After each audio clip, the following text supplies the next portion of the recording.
السلام علیکم ورحمۃ اللہ۔ آج ہم نے حضرت نوح علیہ السلام کا جو قصہ سٹارٹ کیا تھا کا چیپٹر 2 پڑھنا ہے۔ آج ہم نے پڑھنا ہے کہ بت پرستی کا آغاز کیسے ہوا، قوم نے بت پرستی کا آغاز کب شروع کیا۔ حضرت نوح علیہ السلام اور ان کی قوم کے حالات و واقعات قرآن مجید، حدیث کے اقوال و آثار سے ماخوذ ہیں۔ حضرت ابن عباس کے حوالے سے ہم پہلے بیان کر چکے ہیں کہ حضرت آدم علیہ السلام اور نوح علیہ السلام کے درمیان 10 قرن تھے، اور جب سب کے سب اسلام پر تھے، اور یہ روایت بخاری میں ہے، اور یہ بھی بیان ہو چکا ہے کہ قرن سے مراد ایک زمانے کے لوگ ہیں، یا اس سے مدت اور زمانہ مراد ہے، اور اچھے اور نیک زمانے کے لوگ اور قوموں کے بعد ایسے حالات اور واقعات ظاہر ہوئے کہ جن کا نتیجہ شرک اور بت پرستی کا نکلا۔ شرک اور بت پرستی کا سبب اور ابتدا حضرت ابن عباس کے ارشاد میں ملاحظ فرمائیے۔ قرآن مجید میں آیات درج ذیل ہیں، اور انہوں نے کہا کہ اپنے معبودوں کو نہ چھوڑو اور نہ ہی وسط، سواح، یاغوت، یعوق اور نصر کو چھوڑو کی تشریح کرتے ہوئے فرماتے ہیں کہ نوح علیہ السلام کی قوم کے نیک لوگوں کے نام ہیں۔ جب یہ لوگ دنیا سے رخصت ہو گئے تو شیطان نے ان کی قوم کے دل میں یہ بات ڈالی کہ جن جگہوں پہ وہ بیٹھا کرتے تھے وہاں ان کے مجسمے بنا کر رکھ لو اور انہیں کا نام رکھ لو۔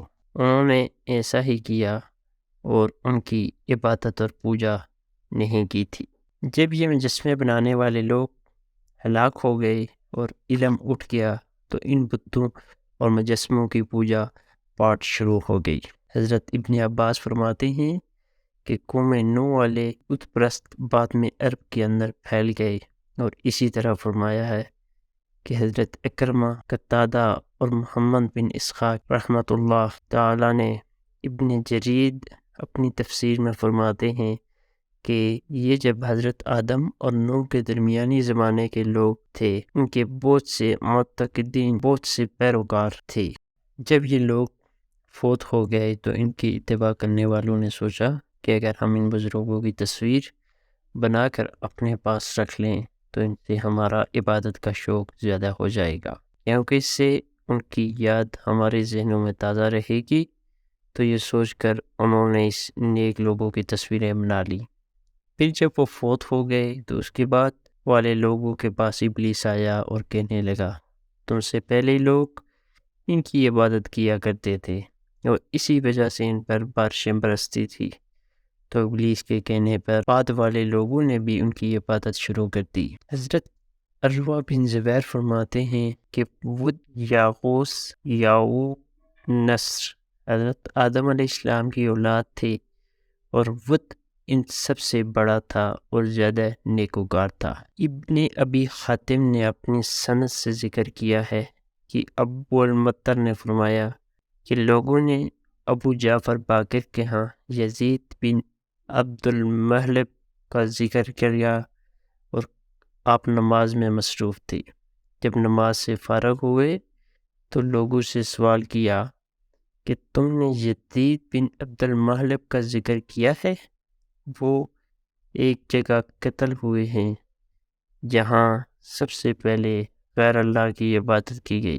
پھر انہوں نے بت کا ذکر کیا کہ وہ نیک اور صالح آدمی تھا اور لوگ اس سے بہت محبت کرتے تھے، تو لوگ ان کی قبر پر جھک پڑے اور وہاں گریہ زاری شروع کر دی۔ جب ابلیس نے ان لوگوں کے غم اور پریشانی کا یہ حال دیکھا تو انسانی شکل و صورت میں ان کے سامنے آ کر کہنے لگا کہ تم اس شخص پر اتنی آہوازاری کر رہے ہو، کیا میں تمہیں اس جیسے ان کی ایک تصویر نہ بنا دوں؟ وہ تمہاری مجلس میں رہے گی اور اس تصویر کی وجہ سے اس کی یاد تمہارے ذہنوں میں تازہ رہے گی۔ لوگوں نے کہا ہاں ٹھیک ہے۔ تو ابلیس نے ان کو ایک تصویر بنا دی اور اس تصویر کو ان لوگوں نے اپنی مجلس میں رکھ دیا اور اس کی یاد میں مشغول رہی۔ جب ابلیس نے دیکھا کہ وہ لوگ اس تصویر کے ساتھ زیادہ مگن رہنے لگے ہیں اور دیوانے ہو گئے ہیں تو پھر ان سے کہا کہ کیا میں یہ تصویر ہر ایک کے لیے الگ الگ نہ بنا دوں؟ اور وہ ہر ایک کے گھر میں رہے گی، اس طرح تم ان کو اچھی طرح یاد کر سکو گی۔ انہوں نے کہا ہاں۔ اب شیطان نے کہا ہر گھر کے لیے الگ الگ ایک مورتی بنا دی۔ اس طرح وہ لوگ ان نیک شخص کی یاد میں مصروف رہے اور ان کی اولاد یہ دیکھتی رہی۔ اس طرح نسل در نسل یہ سلسلہ چلتا رہا۔ آخرکار ان کی یاد کا سلسلہ ختم ہوا اور ان کی اولاد نے بت کی پرستش شروع کر دی۔ تو سب سے پہلے اللہ کے سوا بت کی پرستش کی گئی۔ تو اس روایت کے مضمون سے معلوم ہوا کہ مذکورہ تمام بتوں کی کسی نہ کسی نے عبادت کی ہے۔ حضرت ام سلمہ اور ام حبیبہ رضی اللہ تعالیٰ عنہ نے حضور پاک صلی اللہ علیہ وسلم میں ایک گرجے کا ذکر کیا جو انہوں نے حبشہ کے علاقے میں دیکھا تھا۔ اس گرجے کو نام ماریا تھا اور اس کی خوبصورتی کا تذکرہ بھی کیا۔ آپ سے غرض کیا کہ اس میں بہت سی تصویریں تھیں، تو آپ صلی اللہ علیہ وسلم نے ارشاد فرمایا کہ ان میں جب کوئی نیک آدمی فوت ہو جاتا تو وہ اس کی قبر پر مسجد بنا لیتے اور اس میں اس شخص کی تصویر بنا کر رکھ لیتے، یا اللہ کے ہاں اللہ کی مخلوق میں سے بدترین لوگ تھے۔ اس ساری تہمت کا مقصد یہ ہے کہ جب زمین میں فساد پھیل گیا اور ہر طرف بتوں کی پوجا عام ہو گئی تو اللہ تعالیٰ نے اپنے بندے نوح کو رسول بنا کر بھیجا تاکہ وہ ایک اللہ کی عبادت کی طرف لوگوں کو بلائیں اور غیر اللہ کی عبادت سے روکیں۔ نوح علیہ السلام سب سے پہلے رسول ہیں جو اللہ نے زمین والوں کی طرف بھیجا، جیسا کہ حدیث شفاعت میں آیا ہے، جس کو ابو ہریرہ نے روایت کیا ہے کہ لوگ حضرت آدم علیہ السلام کے پاس آ کر کہیں گے کہ ہے آدم، تو ابو البشر ہے، اللہ تعالیٰ نے اپنے ہاتھ سے آپ کو بنایا ہے، آپ میں اپنی روح پھونکی اور فرشتوں کو تجھے سجدہ کرنے کا حکم دیا، تو انہوں نے آپ کو سجدہ کیا اور اللہ تعالیٰ نے آپ کو جنت میں بسایا گیا۔ آپ ہمارے لیے اپنی رب کے ہاں سفارش نہیں کریں گے؟ کیا آپ ہماری پریشانی اور غم نہیں دیکھ رہے؟ تو حضرت آدم فرمائیں گے آج میرا رب سخت غصے میں ہے، اتنا غصہ پہلے کبھی نہیں آیا اور نہ آئندہ اتنا غضبناک ہوگا۔ اس نے مجھے ایک درخت سے روکا تھا اور میں نافرمانی کر بیٹھا، مجھے تو اپنی فکر ہے، میرے سوا کسی اور کی طرف جاؤ، نوح کی طرف جاؤ، تو لوگ نوح کے پاس آ کے کہیں گے ہے نوح، تو زمین والوں کی طرف پہلا رسول ہے اور اللہ نے تیرا نام عبد الشکور شکر گزار بندہ رکھا۔ کیا آپ ہماری کیفیت نہیں دیکھ رہے؟ اور جب مصیبت پریشانی میں مبتلا ہیں اس کا آپ کو مشاہدہ نہیں کر رہے؟ کیا آپ ہمارے لیے اپنے رب سے سفارش نہیں کریں گے؟ حضرت نوح فرمائیں گے آج میرا رب اتنا غضبناک ہے کہ اس سے پہلے اتنا غضبناک نہیں ہوا اور نہ بعد میں اتنا غضبناک ہوگا، مجھے تو آج اپنی فکر ہے۔ جب اللہ تعالیٰ نے حضرت نوح کو مبعوث فرمایا تو انہوں نے لوگوں کو ایک اللہ کی عبادت کی طرف بلایا اور ان کو کہا اللہ تعالیٰ کی عبادت کے لیے کسی بت، مورتی، طاغوت و شیطان کی عبادت نہ کریں، اللہ تعالیٰ کی توحید اور اس کے ایک ہونے کا اقرار کریں، اور یہ کہ اللہ کے سوا کوئی معبود نہیں، اس کے سوا کوئی رب نہیں، جیسا کہ اللہ تعالیٰ نے آپ کے بعد باقی دوسرے رسولوں کو بھی یہی حکم دیا۔ اللہ تعالیٰ نے فرمایا اور حضرت نوح علیہ السلام اور حضرت ابراہیم علیہ السلام کے بارے میں فرمایا، مطلب یہ کہ ہم ان کی اولاد کو ہی باقی چھوڑا اور ان دونوں کی اولاد میں نبوت اور کتاب جاری کر دی۔ حضرت نوح کے بعد ہر نبی اور رسول ان کی اولاد سے ہوا اور ابراہیم خود حضرت نوح کی اولاد میں سے ہیں۔ اس کے بعد آنے والے تمام نبی اور رسول حضرت ابراہیم کی اولاد میں سے ہیں اور تمام انبیاء اور رسول کو دعوت دینے کا حکم دیا گیا۔ سورۃ النحل میں ارشاد ہے اور ہم نے ہر جماعت میں رسول بھیجا کہ خدا ہی کی عبادت کرو اور بتوں کی پرستش سے پرہیز کرو، تو ان سے بعض ایسے ہیں جن کو خدا نے ہدایت دی اور بعض ایسے ہیں جن پر گمراہی ثابت ہو گئی، لیکن یہ لوگ اپنی گمراہی اور بتوں کی پوجا پاٹ پر اڑے رہے۔ جب وہ ہر وقت اور ہر لمحہ حضرت نوح علیہ السلام کی مخالفت کرتے رہے، ان کی اور ان پر ایمان لانے والوں کی توہین اور تذلیل کرتے رہے، سنسار اور جلا وطن کرنے کی دھمکیاں دیتے رہے، اور آپ کی قوم کے وڈیروں نے کہا ہمارا پختہ رائے یہ ہے کہ تو گمراہ ہے، نوح علیہ السلام نے جواباً فرمایا میں گمراہ نہیں بلکہ صحیح طریقے پہ ہوں اور رب العالمین کی طرف سے تمہاری طرف پیغام لے کر آیا ہوں۔ میں تمہیں اپنے پروردگار کی پیغام پہنچاتا ہوں اور تمہاری خیر خواہی کرتا ہوں، اور مجھ کو خدا کی طرف سے ایسی باتیں معلوم ہیں جن سے تم بے خبر ہو۔ قوم کے سرداروں نے جواب دیا کہ ہے نوح کہ تیری پیروی گھٹیا لوگ اور کم عقل لوگ کر رہے ہیں، تجھے ہم پر کوئی برتری حاصل نہیں بلکہ ہم تیری جھوٹا خیال کرتے ہیں۔ تو انہوں نے انسانوں کے رسول ہونے پر تعجب کیا اور آپ پر ایمان لانے والوں کو حقارت کی نگاہ سے دیکھا، ان کو گھٹیا کہا جاتا ہے کہ وہ عاجزی اور ادب و احترام سے پیش آنے والے لوگ تھے، ظاہری طور پر کمزور پوزیشن والے لوگ تھے، اور شاہ روم ہرکل کی بقول رسول کی اتباع اسی قسم کے لوگ کیا کرتے ہیں۔ ضعیف اور فقیر اس لیے ایمان لاتے ہیں کہ ان کو ایمان سے روکنے والی کوئی چیز نہیں ہوتی۔ قوم نوح میں کفر والے سردار نے نوح اور ان پر ایمان لانے والوں کو کہا تمہاری ہمارے اوپر کوئی فضیلت اور اہمیت نہیں، باوجود ایمان لانے کی ہم پر تمہیں کوئی برتری حاصل نہیں، بلکہ ہم تم کو اپنے ہی جیسا ایک آدمی دیکھتے ہیں، اور یہ بھی دیکھتے ہیں کہ تمہاری پیروی وہی لوگ ہوئے جو ہم میں ادنی درجے کے ہیں۔ نوح علیہ السلام نے اپنی قوم سے فرمایا کہ تمہارا کیا خیال ہے اگر میں اپنے رب کی طرف سے دلیل پر ہوں اور اس نے مجھے اپنی طرف سے رحمت عطا کی ہے اور وہ تم پر چھپ گئی، یعنی تم اس کو سمجھ نہیں سکے اور تم نے اس کو اپنی ہدایت کا ذریعہ بنایا، کیا ہم تم پر اس کو لازم کر دیں، یعنی تمہیں اس پر مجبور کریں جبکہ تم اسے ناپسند کرتے ہو؟ مطلب یہ کہ جب تم اس کو ناپسند ہی کرتے ہو بلکہ اسے نفرت کرتے ہو تو پھر یہ تمہاری ہدایت کا وسیلہ کیسے بن سکتی ہے؟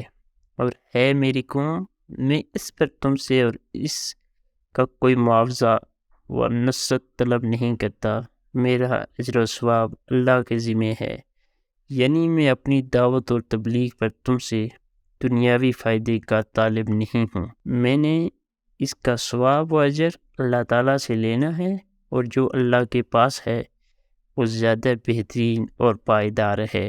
اور فرمایا کہ اپنے پر ایمان لانے والوں کو اپنے سے دور نہیں کر سکتا، وہ اپنے رب سے ملنے والے ہیں، میں تمہیں بے علم اور جذبات کی رو میں بہ جانے والی قوم سمجھتا ہوں۔ اور نوح نے اپنی قوم سے کہا میں تمہیں یہ نہیں کہتا کہ میرے پاس اللہ تعالیٰ کے خزانے ہیں، اور نہ میں غیب کی خبر جانتا ہوں، اور نہ میرا یہ دعویٰ کہ میں فرشتہ ہوں، بلکہ میں تو صرف اللہ کا بندہ ہوں اور اس کا رسول ہوں۔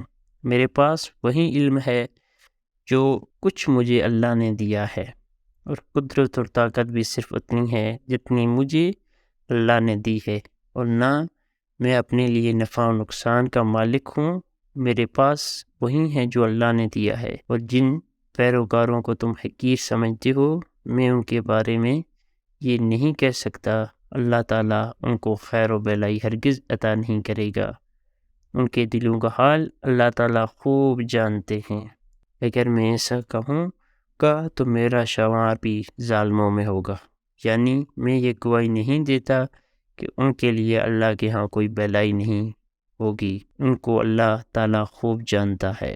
اور نوح علیہ السلام نے کشتی بنانی شروع کی، اور جب اس کی قوم کے سردار اس کے پاس سے گزرتے تو اس سے مذاق کرتے، کیونکہ وہ لوگ اس عذاب کو بہت دور کی بات اور غیر یقینی سمجھتے تھے۔ تو نوح علیہ السلام نے ان کی مذاق کے جواب میں فرمایا اگر اس وقت تم ہم سے مذاق کرتے ہو تو ایک دن ہم بھی تم سے مذاق کریں گے، جیسے تم مذاق کرتے ہو کہ تم اپنے کفر و عناد پر آڑے رہے اور اس وجہ سے تم پر عذاب واقع ہوئے۔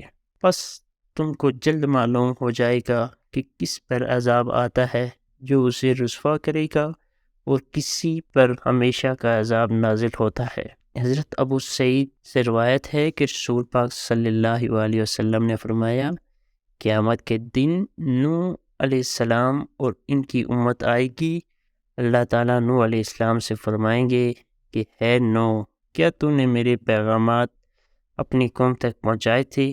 تو نوح علیہ السلام عرض کریں گے، ہاں میرے پروردگار۔ تو اللہ تعالیٰ آپ کی امت سے پوچھیں گے، ہے امت، کیا اس نے تمہیں میرے احکامات پہنچائے تھے؟ وہ کہیں گے، نہیں، ہمارے پاس کوئی رسول نہیں آیا تھا۔ اللہ تعالیٰ حضرت نوح علیہ السلام سے فرمائیں گے، تمہارا گواہ کون ہے؟ وہ عرض کریں گے، محمد صلی اللہ علیہ وسلم اور ان کی امت۔ پس میری امت گواہی دے گی کہ نوح علیہ السلام نے پیغام پہنچائے تھے، اور یہی مفہوم اللہ تعالیٰ کی اس فرمان کا ہے جس کا ترجمہ ہے، اور اس طرح ہم نے تم کو ایک بہترین امت بنایا تاکہ تم لوگوں پر گواہی دو اور رسول تم پر گواہی دے۔ حضرت نوح علیہ السلام کی کشتی کس درخت سے بنی اور کتنا عرصہ لگا؟ بعض علماء نے فرمایا کہ جب اللہ تعالیٰ نے حضرت نوح علیہ السلام کی دعا قبول کی تو اللہ نے حکم دیا کہ زمین پر ایک درخت لگاؤ تاکہ وہ تیار ہو جائے، اس کی لکڑی سے کشتی بنائی جائے۔ نوح علیہ السلام نے اللہ کے حکم پر عمل کیا اور درخت لگایا۔ اس کی تیار ہونے میں 100 سال اور بعض کی رائے کے مطابق 40 برس لگے۔ واللہ اعلم۔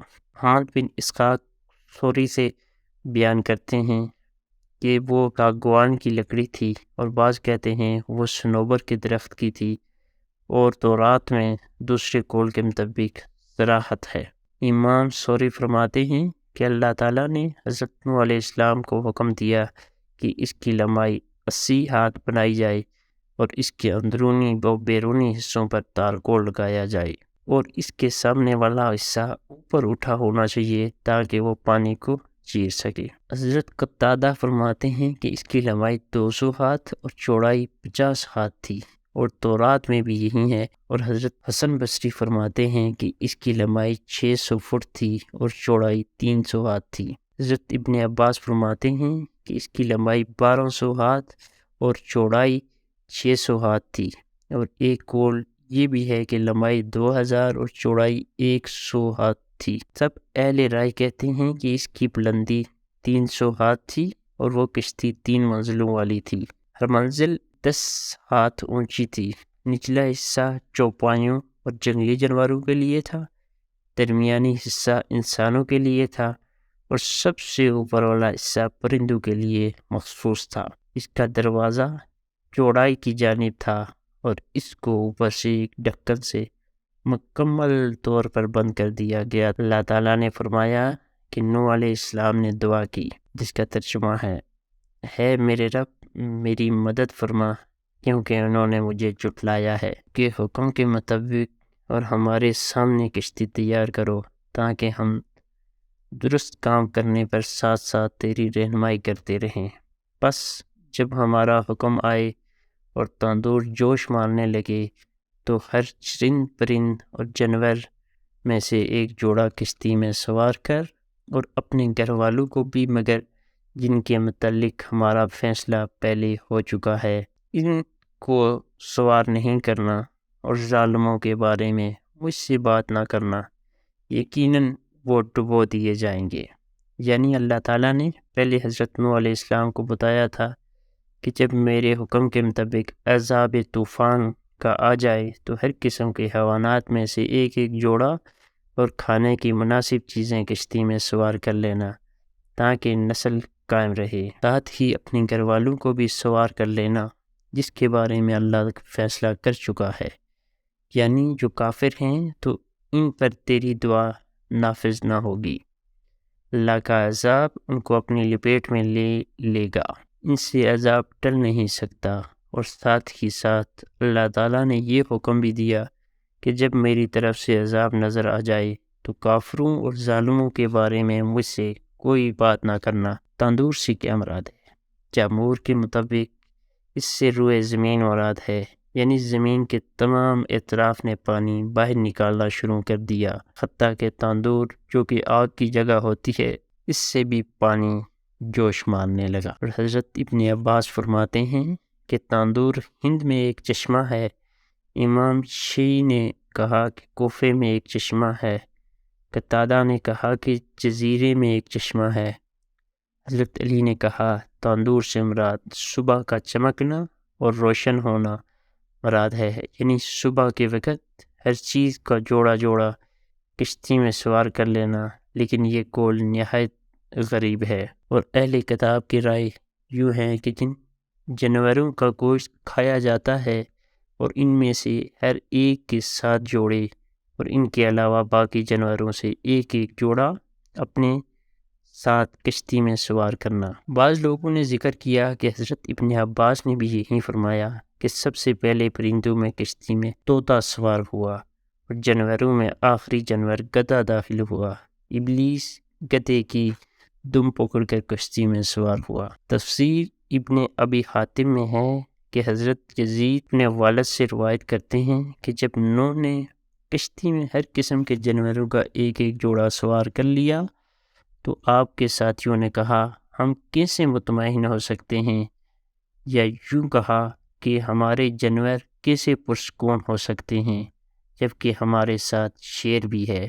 تو اللہ نے اس پر بخار مسلط کر دیا۔ سب سے پہلے بخار اس وقت نازل ہوا، پھر انہوں نے چوہے کی شکایت کی کہ ہمارے کھانے پینے کا سامان کو خراب کر دے گا، تو اللہ تعالیٰ نے شیر کی طرح الہام کیا اور اس نے چھینک لی تو اس سے بلی نکلی اور چوہا اس کو دیکھ کر کہیں چھپ گیا۔ یہ روایت قابل حجت نہیں ہے کیونکہ مرسل اور منکر ہے۔ کشتی میں سوار لوگوں کی تعداد کتنی تھی؟ اس بارے میں مفسرین کیا کہتے ہیں؟ اس بارے میں مفسرین کا اختلاف ہے۔ حضرت ابن عباس کا قول ہے کہ عورتوں سمیت 80 افراد تھے، حضرت کاف فرماتے ہیں کہ بہترین افراد تھے، حضرت کاف فرماتے ہیں کہ 72 افراد تھے، اور یہ بھی کہا گیا کہ 10 افراد تھے۔ ایک قول یہ ہے کہ نوح علیہ السلام کے 3 بیٹے اور یام بیٹے کی بیوی سمیت 4 بہویں بھی سوار ہوئی۔ جب یام ہلاک ہوا اور نجات نہ پا سکا، اور یہ بات قرآن مجید کی آیات کے ظاہر کی صریح خلاف ہے، کیونکہ آیات میں صاف تصریح ہے کہ آپ پر ایمان لانے والے دیگر لوگ بھی بچ گئے تھے، جیسا کہ قرآن میں ارشاد ہے اور مجھے اور میرا ساتھ ایمان لانے والوں کو بچا لے۔ اور بعض نے کہا کہ اس میں سوار 7 افراد تھے۔ اور نوح علیہ السلام کی بیوی جو کہ آپ کے تمام بیٹوں کی ماں تھی، ان پہ یام طوفان میں غرق ہوا، اور اہل کتاب اس کو کنعان کہتے ہیں۔ اہل کتاب کے مطابق وہ بھی کشتی میں سوار تھی، اس لحاظ سے احتمال ہے کہ اس نے طوفان نوح کے بعد کفر کیا ہو، یا اس کو قیامت کے دن تک کی مہلت دے دی گئی ہو۔ مفسرین نے ایک جماعت نے کہا کہ زمین میں پانی پہاڑ کی چوٹی پر سے 15 ہاتھ اوپر اونچا ہو گیا تھا، اور اہل کتاب کے ہاں بھی اسی طرح ہے۔